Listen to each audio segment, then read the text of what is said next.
Is your host with the most. If you've never been here before, go ahead and hit that subscribe button, and then you will be notified every time a new video is posted here on SouFLoTV. Okay, so a U.S. tax court has handed a major victory to the estate of Michael Jackson in a years-long battle, finding that the IRS wildly inflated the value at the time of his death of Michael's assets and his image, leading to an estate tax bill for his heirs that was far too high, and we're talking hundreds of millions of dollars. Remember when Michael passed away? For those of us who were around at that time, they were saying that he died in debt because he owed so much money to the IRS. Well, that all turns out to be a lie. Man, I'm telling you, the way they did Michael Jackson when he was alive, oh my God, Michael, must have been a strong person to have been through all this. But we know what the motive was, and we're going to talk about all that in a moment. So the IRS had put the value of 3 disputed aspects of Michael's worth at the time of his 2009 death at about $482 million. In his decision issued Monday, Judge Mark Holmes put that figure at $111. $482 million versus $111 million. That's a far cry. That $111 million is actually far closer to what the estate's own estimates were. The estate's executor said that it was a huge victory for Michael Jackson's children. We're pleased, his co-executive John Branca told the Associated Press on Tuesday.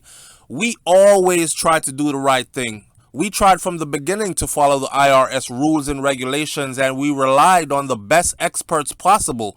It's unfortunate that we were forced to litigate to protect ourselves.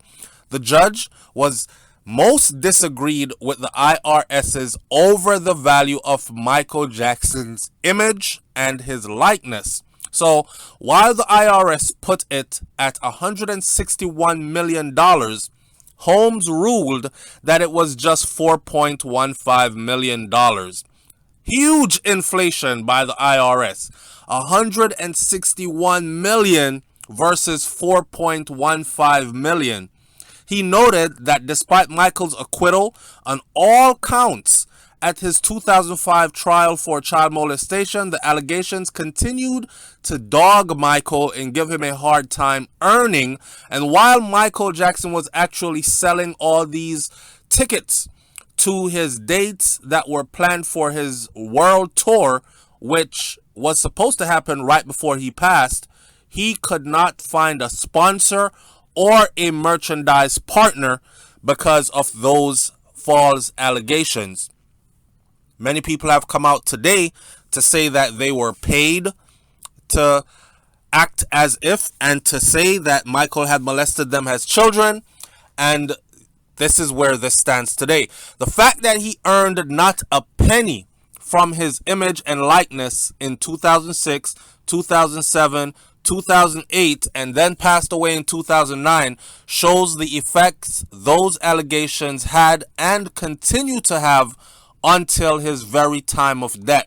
This is what Holmes wrote in a sprawling 271-page decision that tracks Jackson's fame and finances through most of his life. The tax fight had led to a bill of about $700 million. After an audit of the 2013 taxes on the estate, remember, the estate is now valued at $111 million, right? But the IRS had a tax bill of $700 million on it. So, you know, when you pass away and you leave your estate and you owe the IRS money, the IRS wants its money from the people who you left your estate to. Or they will take the estate, liquidate the assets, and take whatever finances out of that. That is just crazy. So his children were under pressure. His mother was under pressure all this time since his death. The tax fight had led to a bill of about $700 million after the audit of the 2013 taxes on the estate. Those heirs are Michael Jackson's mother and his 3 children. About $200 million of it was a penalty for underpaying. A new tax bill will now be calculated using Holmes' figures, and it will include no penalties. Michael's estate will have no problem paying off the new tax bill calculated using Holmes' figures, because Holmes had told them in the first place and had just now won this ruling on behalf of Michael Jackson's estate. Also in dispute were Jackson's 50% stake in Sony ATV Music Publishing, a catalog that includes 175 Beatles songs. The Beatles were huge. Michael and the Beatles, or Paul McCartney, fell out because he feels like Michael went behind his back and put a bid in on their catalog and beat them, the Beatles, to it. So here is your friend, because they were friends at once. So here's your friend who now owns all your masters to 175 of your songs, right? And that's how Michael positioned himself. And Michael said, it's just business. But he never spoke to Michael Jackson again. And Michael's interest in another catalog that included all the songs that he wrote. The IRS expert had put those assets at a combined total of about $320 million. The judge found that Michael Jackson's death, both combined, were worth only $107 million at the time of his death. Not this $700 million stuff they're talking about. The ruling, awaited for years, resolves one of the few disputes that still hovered over Michael Jackson's estate nearly a dozen years after his unexpected death on June 25th of 2009 after a lethal dose of the anesthetic propofol. Now, another was resolved a week earlier when a judge dismissed a lawsuit brought by choreographer Wade Robson, one of the 2 men that were featured in a 2019 documentary called Leaving Neverland, who alleged that Jackson sexually abused him as a child. The similar lawsuit of James Safechuck, the other man featured in the documentary, was dismissed in October also. The men's attorney called the decisions a dangerous precedent for protecting children and said that they plan to appeal. Now, with years of dispute cleared and a pandemic-forced delay on project lifting, the estate leaders feel like they are in an excellent spot to start promoting Michael Jackson's legacy. They said that we're at an absolute turning point. Branca said, I think that people have come to realize that Michael was actually innocent of all of these charges, and he was actually also unable to protect himself. We've got a wonderful Broadway play coming. We'll be reopening our Circus du Soleil show soon, and we've got some surprises coming.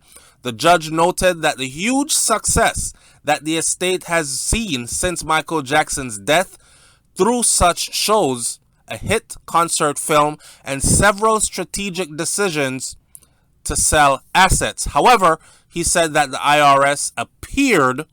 Now, man, you got to understand, they did Michael wicked. Okay, they did this man wicked while he was alive. Poor Michael Jackson. But Michael knew it. He knew it, and I think what they underestimated was Michael's ability to fight beyond the grave, you know, and his ability, like he had people around him that actually genuinely cared about him and loved him, like his mom. Everybody knows that. And she stuck with it and stuck with the attorneys who had been by his side all throughout his life pretty much, and they pulled through for this win. So here we stand.